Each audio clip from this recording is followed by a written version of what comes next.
Panguva ino vanhu vaiva vachikriticiza kuda kwaChatagurei nekumubiliza kwaari kuita munzvimbo dzakasiyana-siyana kunokwanzi kunana Nyanga to Plumtree kuri kuno kwakunzi kuda kwaChatagurei ari kumubiliza vanhu vamwe vachivapa mari, vamwe vachivadhirira maboreholes nezvimwe zvakadaro-daro zviri kunyatsa kuonekwa even kuona kuZANU-PF chaiko kumaCentral Committee nekumaprovincial nekumadistrict vanhu vari kurizivha mota, but izvi ari kuzviita ahead of the 2027 ZANU-PF Congress. Ndisati ndamboenda mashoko ari kuda panguva ino, ari kuuya panguva ino vanhu vachiataka vachiti something fishy, there is something fishy chiri kuonekwa chiri kuitika the ruling party ZANU-PF. Chinoonekwa kuti there is something they are campaigning for. Don't forget subscribe or like on the bell kuti mina muCNC amudari posta this picture amuri kuona revanhu vamuri kuona vatopwa ma-t-shirts and the likes vari kusapota ZANU-PF votogwa picture kudanyora achiti Zimbabwe politics.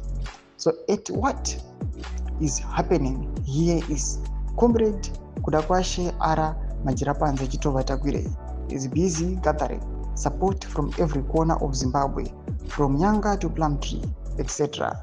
under the theme presidential land tenure ahead of the 2027 ZANU-PF Congress. Ndo mashoko ari kubuda panguva ino ari kuonekwa kunzi vana kuda kwaChatagurei they are mobilizing people and panguva ino vari kuuya vachitsvaka support vamwe vanomboiti pamwe kubhaya support kune vanhu kuti munhu wavapa chakati and then vanhu voya panguva ino vachitengawo kuti vakwanise kusapotai, vamwe vanothreatenewa kunzi mukasativhotera kana mukasatiitira zvakati munozoona zvatichakuitai.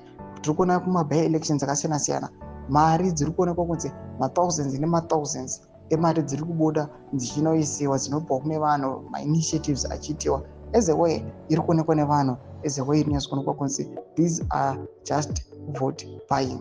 And panguva ine vanhu vanonyatsa kuziva and they are pretty sure kuti zvinongoitika panguva ine vachinyengirira vanhu, but kana muchinge mazuva apoinda mavapa kuti chipindai muchipedzisa kunokutipa mapromises amakavimbisa ndopamunoona vakomana vakutripa zvavo. Mbotizai mafunguro enyu moti kudii pamusoro pechitiko ichi. Nangomese kuchemedudzwa mafunguro enyu, musana subscribe or like, chita on the bell icon.